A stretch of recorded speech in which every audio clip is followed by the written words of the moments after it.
November 2nd, 1944. 3:47 p.m. somewhere over Czechoslovakia. Lieutenant Bruce Carr glances at his oil pressure gauge just as the needle collapses to zero. A thick plume of black smoke streams back from the cowling of his P-51 Mustang. The Merlin engine shrieks in protest, metal tearing itself apart. 30 seconds earlier, Carr had been at the head of a strafing run on a German airfield. Now he is a dead man, riding a wounded aircraft through flak-filled sky. A fragment from an 88mm shell has ripped through the engine bay, slicing the oil line clean. Without lubrication, the Rolls-Royce Merlin has roughly 90 seconds before it seizes solid. When that happens, the propeller will turn into a 400-pound drag anchor, and the Mustang will become little more than a falling brick with wings. Carr has only one choice. He shoves the canopy back, rolls the crippled fighter upside down, and drops clear into the freezing air below. At 8,000 feet, his parachute snaps open. Beneath him lies enemy territory in every direction. He is barely 200 meters behind German lines. He has no radio, no rifle. His only weapon is a .45 pistol with 7 rounds. No food, no water. It is November in Central Europe. Night temperatures fall below freezing. The numbers are unforgiving. An American pilot shot down over occupied territory has a 23% chance of avoiding capture and reaching Allied lines. The remaining 77% spend the war in Stalag Luft III or vanish into unmarked graves. Bruce Carr is about to defy every statistic ever written about downed airmen, because in 4 days he will not merely escape. He will steal one of the most advanced fighter aircraft in the German arsenal and fly it home. Bruce Ward Carr was born on January 28, 1924, in Union Springs, New York.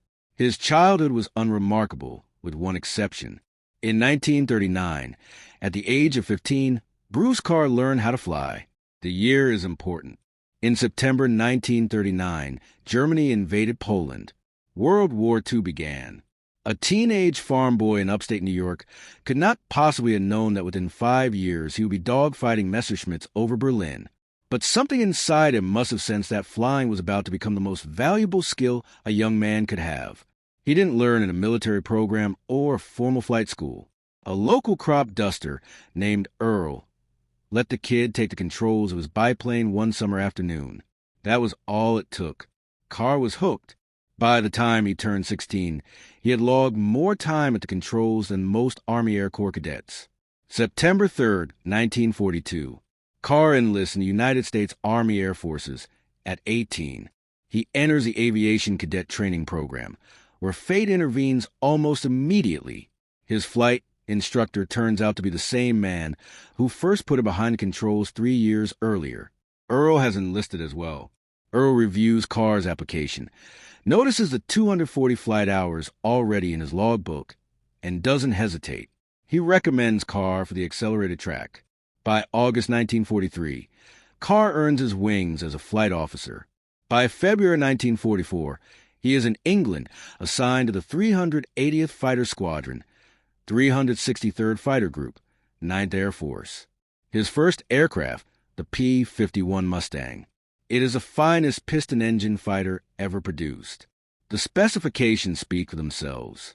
With drop tanks, its range stretches over 1,600 miles, enough to escort bombers from England to Berlin and back. Top speed, 437 miles per hour at 25,000 feet. Service ceiling, nearly 42,000 feet. Armament, 6.50 caliber M2 Browning machine guns with combined 1,880 rounds, enough firepower to tear apart a German bomber in a 2-second burst. Before the P-51D arrived in large numbers, American daylight bombing campaigns paid a terrible price. In October 1943, the 8th Air Force lost 60 bombers in a single mission over Schweinfurt. Without long-range escort, B-17s and B-24s were easy prey for Luftwaffe interceptors. The Mustang changed the air war. For the first time, American fighters could stay with the bombers all the way to the target and all the way home. German pilots gave the aircraft a nickname, the Long-Nosed Bastards. The Luftwaffe began bleeding veteran pilots faster than its training pipeline could replace them. Carr falls in love with the Mustang instantly. The cockpit feels custom-built for him. The controls respond effortlessly. Visibility is superb. The power is addictive. He names his aircraft angel's playmate.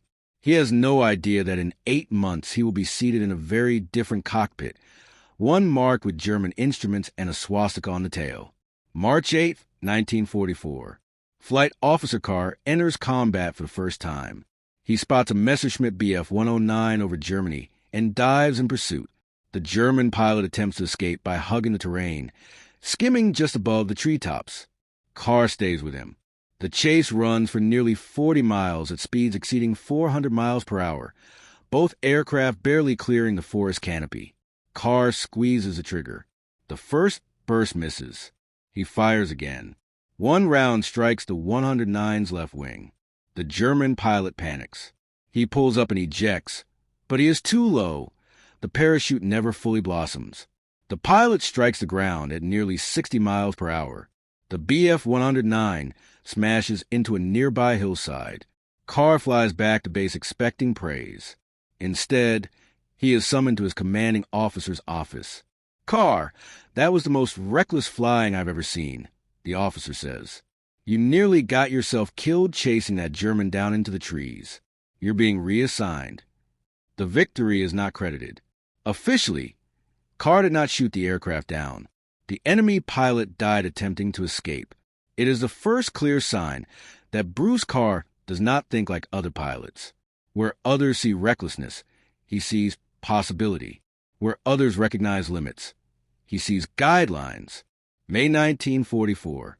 Carr transfers to the 353rd Fighter Squadron, 354th Fighter Group, the Pioneer Mustang Group, the first Army Air Forces unit in Europe to fly the P-51 in combat. These are the elite Mustang pilots of the war, and Carr fits in immediately. June 17, 1944. 11 days after D-Day, Carr earns his first official aerial victory, sharing credit for an FW-190 destroyed over Normandy. 2 months later, he is promoted to second lieutenant. September 12, 1944. Carr's flight attacks a German airfield, destroying several Ju-88 bombers on the ground. On the return leg, they spot 30 FW-190s flying 2,000 feet below. Carr does not hesitate. He rolls over and dives. In the next 3 minutes, he shoots down 3 German fighters. When his wingman takes damage, Carr stays with him, escorting the crippled aircraft all the way back to friendly territory. He passes up additional kills to protect his fellow pilot. For this, he receives the Silver Star, the second highest American decoration for valor in combat. October 29, 1944. Carr shoots down 2 Bf-109s over Germany. His total confirmed victories rise to 7.5. He is officially an ace. For days later, his luck ends. November 2, 1944.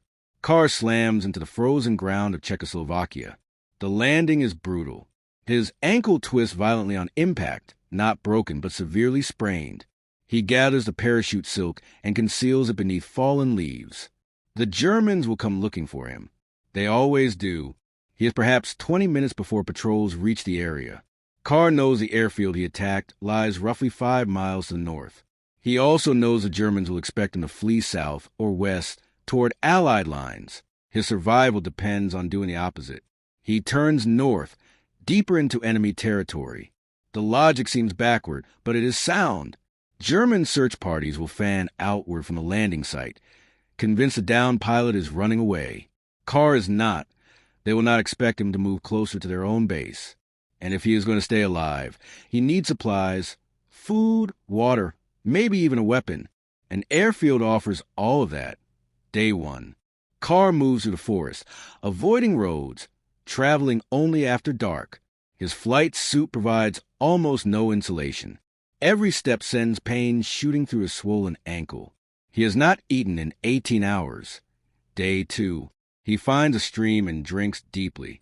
The water is so cold it numbs his throat. He spots a German patrol roughly 200 yards away and drops into a ditch, lying perfectly still for 2 hours as they move past. Day 3. Hunger becomes overwhelming. Carr is burning close to 4,000 calories a day just to stay warm. He has taken in none. His body begins breaking down muscle for fuel. He makes a decision. Tomorrow, he will surrender. The Luftwaffe treats captured airmen better than the Wehrmacht or the SS. Pilots share a code. They respect other aviators, even enemies. Carr knows men who have been held in Stalag Luft 3. They describe it as dull but survivable. 3 meals a day, Red Cross parcels, letters from home. It is better than freezing and starving to death in a Czechoslovakian forest. Day 4. Late afternoon.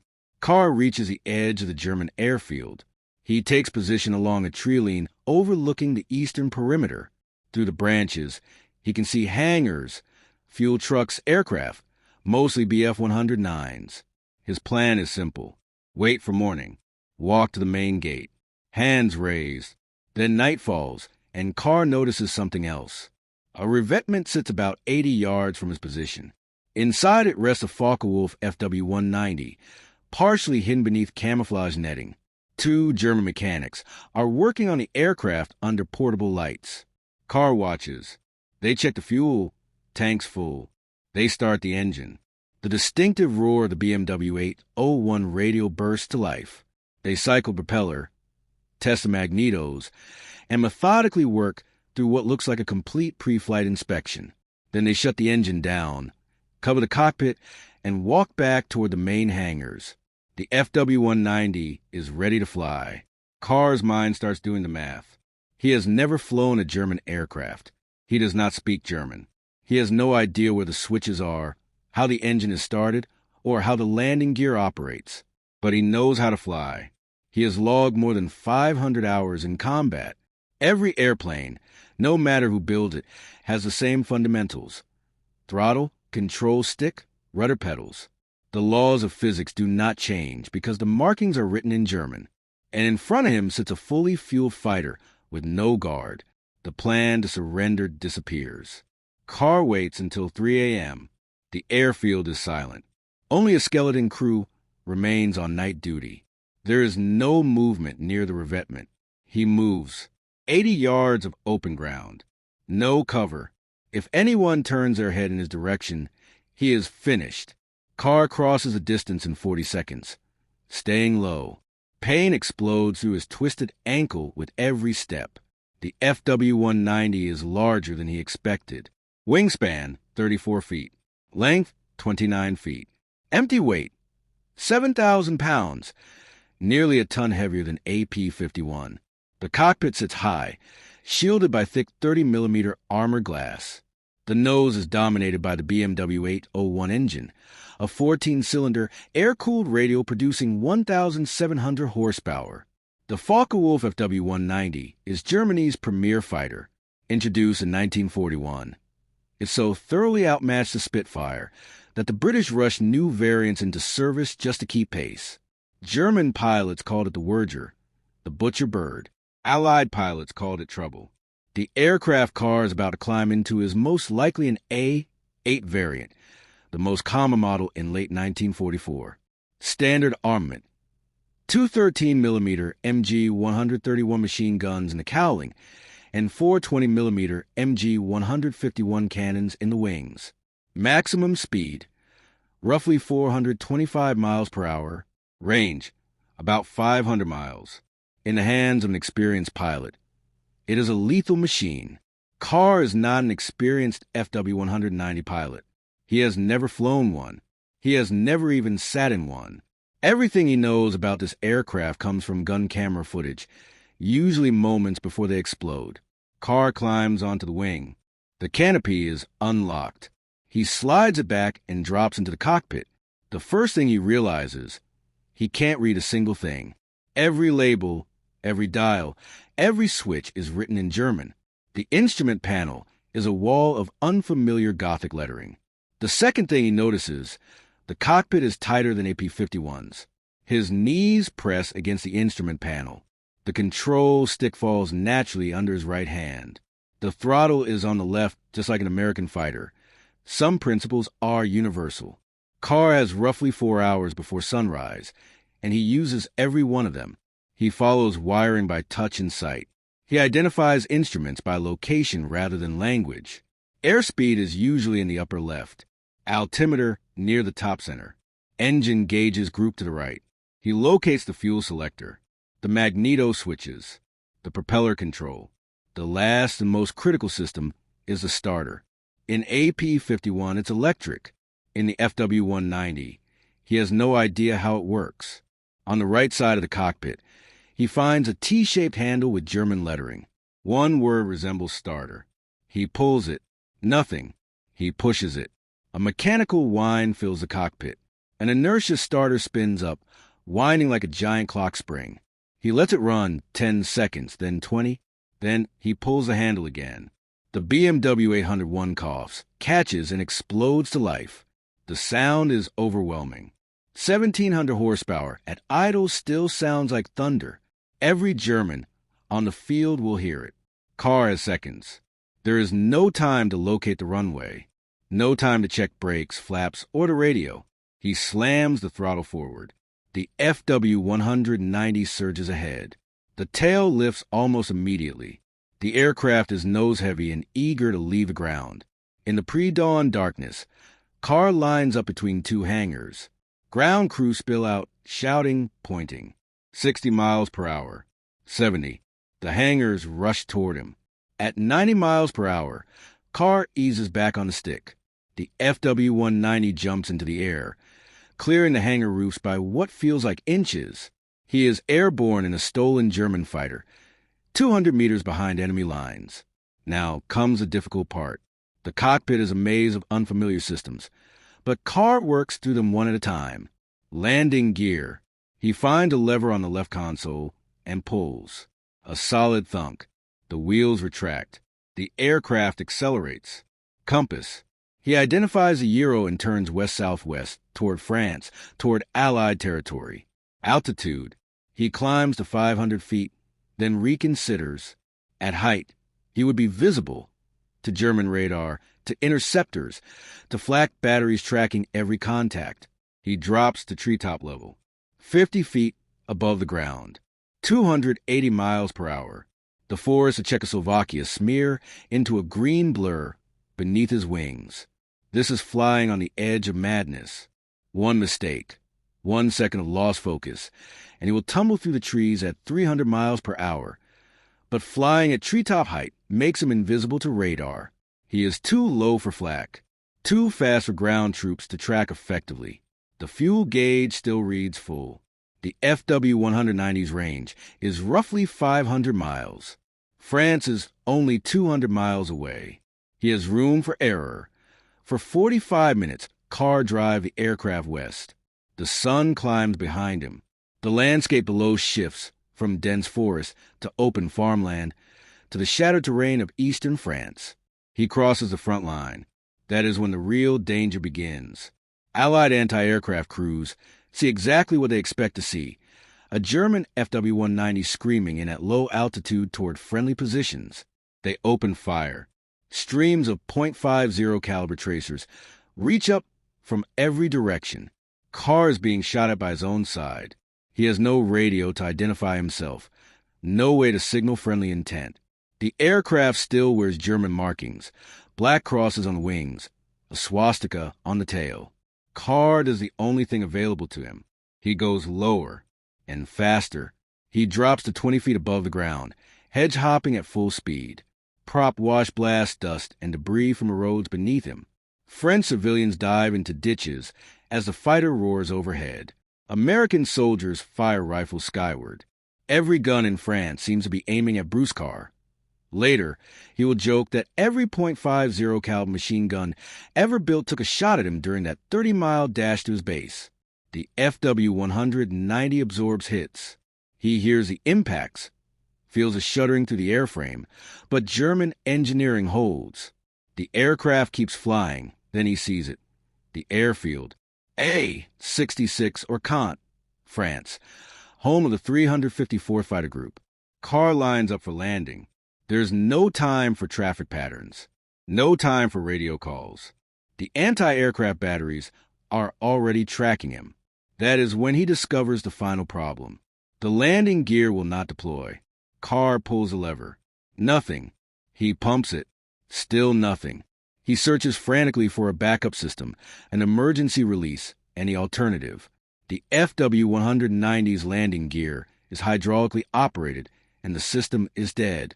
There's a selector valve that directs hydraulic pressure either to gear retraction or extension. Carr doesn't know this. He doesn't know which lever controls it. He doesn't realize that for the past 5 minutes, he has been pulling the wrong handle. Below him, the 354th's anti-aircraft crews are loading their 40mm Bofors guns. A German fighter is circling their field. They are preparing to shoot it down. Carr makes a decision. He will land without wheels. He lines up at the grass strip beside the main runway. He lowers the flaps. At least that control is figured out, and pulls the throttle back. The FW-190 sinks, 100 feet, 50, 20. The aircraft slams into grass at 90 miles per hour. It skids for nearly 300 yards, throwing up a massive spray of mud and debris, metal grinding against earth, until it finally grinds to a halt. Carr's alive. Within seconds, the fighter is surrounded. Military police rush in with rifles raised, shouting for the pilot to get out of the cockpit. They are expecting a German. They are expecting a prisoner. The canopy slides back. A mud-covered American in a torn flight suit climbs onto the wing. "I'm Captain Carr of this goddamn squadron." No one believes him. He has been missing for 4 days. He is presumed dead or captured, and he has just belly landed a German fighter on their airfield. The MPs keep their weapons trained on him until a staff car pulls up. Colonel George Bickle, commanding officer of the 354th Fighter Group, steps out and takes in the scene. The wrecked FW-190, the mud-soaked pilot, the stunned military police. Bickle shakes his head. "Where in the hell have you been?" he asks. "And what in the hell have you been doing?" The story spreads through the Army Air Forces like wildfire. The pilot who stole a German aircraft. The only American in the European theater to take off in a P-51 Mustang and return in a Focke-Wulf Fw-190. But Carr's war is not over 0.5 months later. April 2nd, 1945. Near Schweinfurt, Germany. First Lieutenant Bruce Carr is leading a flight of 4 P-51s on a reconnaissance mission. They are cruising at 15,000 feet when Carr notices movement above them. German fighters. More than he can count. A massive formation stacked between 18 and 25,000 feet. Carr does a quick calculation. 60 aircraft, maybe more. Bf-109s and FW-190s mixed together. The largest concentration of German fighters Carr has ever encountered.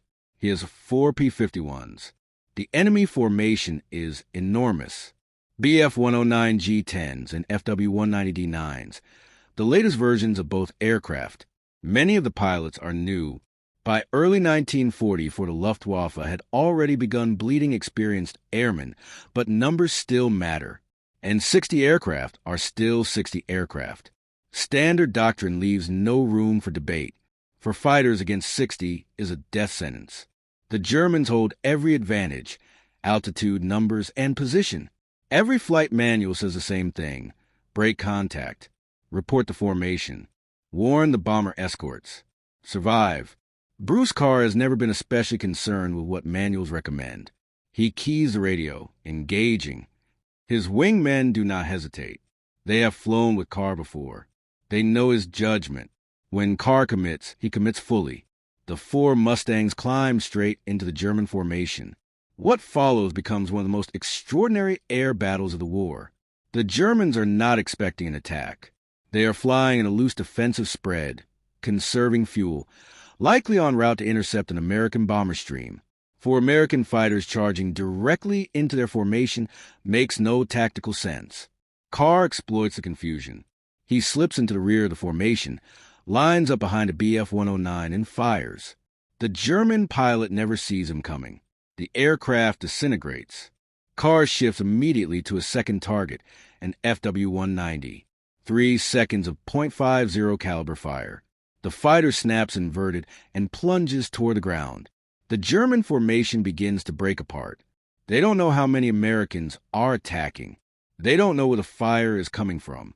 Carr moves through them with predatory precision, selecting a target, firing, repositioning. Third kill, fourth, fifth, in less than 3 minutes. First Lieutenant Bruce Carr destroys 5 German aircraft. His wingmen add 10 more points for American pilots, 15 German fighters destroyed. No American losses. When their ammunition is exhausted, Carr turns west and leads his flight home. The surviving Germans, 45 of them, scatter across the countryside, fleeing the sky. April 9th, 1945. Bruce Carr is promoted to captain. For his actions on April 2nd, he is awarded the Distinguished Service Cross, second in precedence only to the Medal of Honor.